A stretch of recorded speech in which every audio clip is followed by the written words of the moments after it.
Hey, this may be a problem. There was a time in this country where the idea of pardoning somebody so they didn't testify and bring you down in a criminal case was considered bad form. There also was a time in this country where, like, there was some semblance of, like, government officials should act with some measure of professionalism, and it shouldn't be some type of, like, super crony system, particularly more on a federal level. That's why you have so many, like, the Senate confirms all these different people and everybody registers and whatnot. And it's not like, the president is not some type of, like, crime boss, right? He's not some big guy sitting at the top. He's not the capo.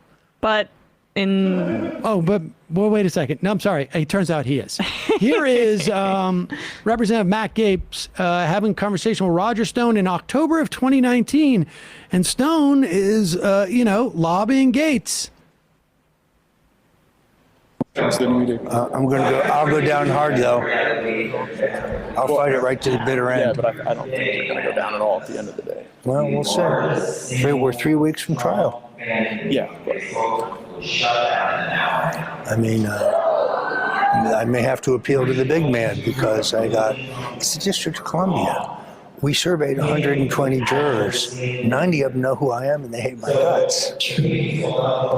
Voluntarily. I may have to appeal to the boss. I gotta go to the big guy. All right, wait, here it is. So go back. Is this clip number 6 now? Still 5. Okay. All right. So this is 40 seconds later or so.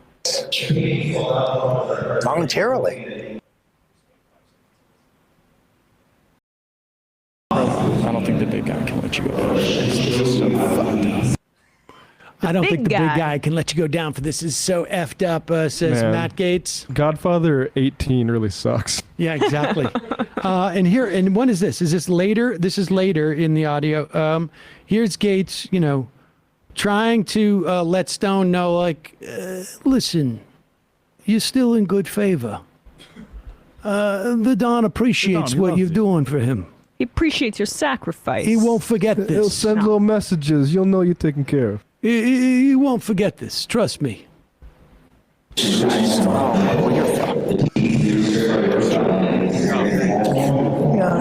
on the trial, I still believe you don't do it, do you? Well, we shall see. I won't fold, that you can bet. They already tried that. And the boss still has a good.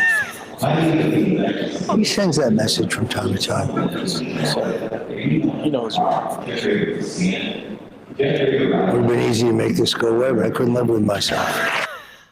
Okay, so let's be clear on what this conversation is. Stone is saying, I promise you, Omerta, I will not squeal on the big guy. I'm not a rat. I'm not a rat. And Gaetz goes, I think the boss understands that. He speaks well of you. And Stone says, yeah, he says that to me sometime at the end. And I could make it easy. I could make it easy by just, talking, but I'm not going to do that. I'm not going to do that. And Gaetz is like, don't worry. You may have a trouble with the trial, but you're not going to serve a day. I promise you that right now. And him saying things like, I won't fold. Can you tell the president that? Can you get that message back to the president? Now, here's an interesting thing. All right, let's put aside that, and I'm sure I can predict that there'll be some individuals who say, well, you can't really divine. These people might not have any idea of what the state of mind is of President Trump, and they could just be pretending that they, Matt Gaetz can't speak for the president. He could be pretending that he is. Yeah, that's all well and good. But let me ask you this question. What does it mean when Stone says, I won't fold? Like, what does that mean? It's not like Stone saying, like, I have nothing to give on the president. I wish I did. Or I'm not going to go in there and lie to prosecutors so that I can get off this. He's saying, I won't fold. In other words, let the president know that what I know stays with me. So then the question really becomes, because yes, it's quite possible someone can pretend like Matt Gaetz has no idea what he's talking about, and Stone has no idea why he would talk to Gaetz about it. because, Stone might be under the misapprehension that Gaetz can help him out and has a direct line to the president and a sense of what the president's feeling. But what we do know is that Stone right there is saying, I've got stuff on the president, but I'm not going to tell them. I couldn't live with myself if I did that. Right. I couldn't live with myself. I mean, the president did stuff that at the very least Stone knew was damaging enough to him that he could risk going to prison to protect the president. But of course, maybe he wasn't willing to go to prison to protect the president, and he needed a little more assurance from people like Matt Gaetz. Because if I might do time, and we shall see, then there are ways I could have made this go away easier. I'm smart. I'm not stupid like everybody says. I'm smart. So there it is. Yeah. I mean, so you got Pacino in the background. It really is unbelievable. The boss. He sends that message from time to time. And remember in that in the January 6th committee when they had Don Jr. say, "We got to go to mattresses on this one," right? He's quoting the Godfather. All of these guys fashion themselves in that sort of way. They're like obsessed with being like. Been to Borgata Hotel, Casino, and Spa for the 1 point. Bradley was doing his gambling. Yes, I've taught him well. Emma. But, I mean, look. Donald Trump watched his father pay off all these politicians in New York for in the real estate. I have very little doubt that Donald Trump didn't do the same. Yeah. He was trying to get into gaming down in Atlantic City. A lot of that gaming had some very questionable characters involved. Great bunch of guys. Johnny No Sucks. Lots of good guys. That's I didn't make that name up. Alex JS 485. It weirds me out that Sam's Fredo impression is just Guy from Worcester. I mean, I still contend that it defies all odds that over the course of the past 40 years, really 50 years, that there's never been a district attorney, a state AG, or a federal U.S. attorney that couldn't find something to bust Donald Trump on. And if you know anything about prosecutors, you know that they like to bust a guy like Donald Trump is almost like they're. You'd be prosecutor of the century. Yeah, I mean, there's really two things, right, that prosecutors like broadly do. Like, let's bust the most marginal people because we're going to get no political blowback, and that will have political salience. And then let's bust some like tall poppy figure, essentially, that's getting a little too big for their britches and people would love to see taken down. And every time it seems like there has been pursuit of Donald Trump over the past 30, 40 years, it goes away.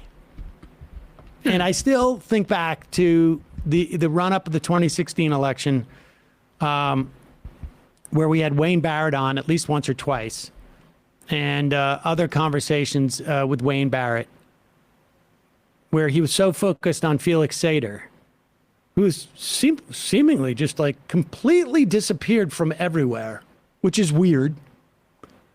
This is a guy who, according to Loretta Lynch's deposition or affidavit, was an FBI and CIA informant. And a guy who also worked in Trump Tower. And I just think that there's a lot of stuff that just never seemed to be like in any way investigated or even reported on.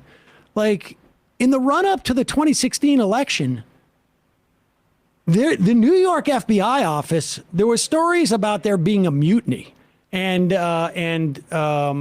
Rudy Giuliani being very close with that office was very close to them when he was U.S. attorney in New York, when he was going after the Italian mob, which incidentally was replaced by the Russian mob.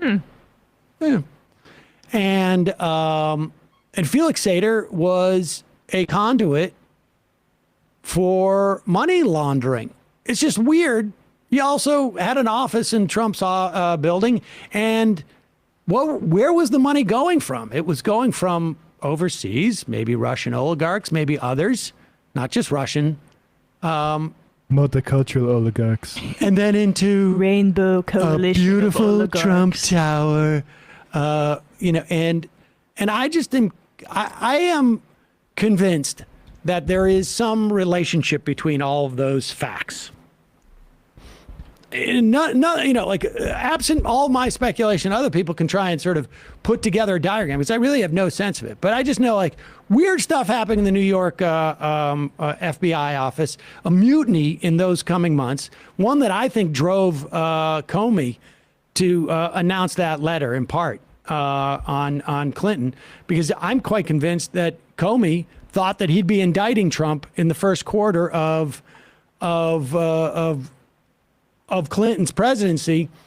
And for some reason, people in the New York FBI office were getting very, very upset about that. So, I don't know. Maybe that's what I'll do someday.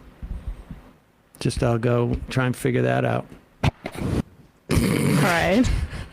Like on a weekend. Maybe you should run for prosecutor, get the office behind you. Or you could just do it. It's just weird that Loretta Lynch is writing that thing. And I mean, that like... I mean, I've heard you say this theory before. I think it's very, very convincing. It's weird. Maybe I just have the best people in my offices, so... I just like, what does it take for a guy like this to think he's untouchable? Growing up rich. No, But- I think growing up being untouchable, or at Yeah. least being untouchable for a certain period of time. I mean, Donald Trump does not strike me as the type of guy who wouldn't be informing on a lot of the people he's meeting on so that he can get away with his stuff. Right. No, he's the most loyal. Honestly loyal. Honest loyalty. I think you should see your way to moving past this with some honest loyalty.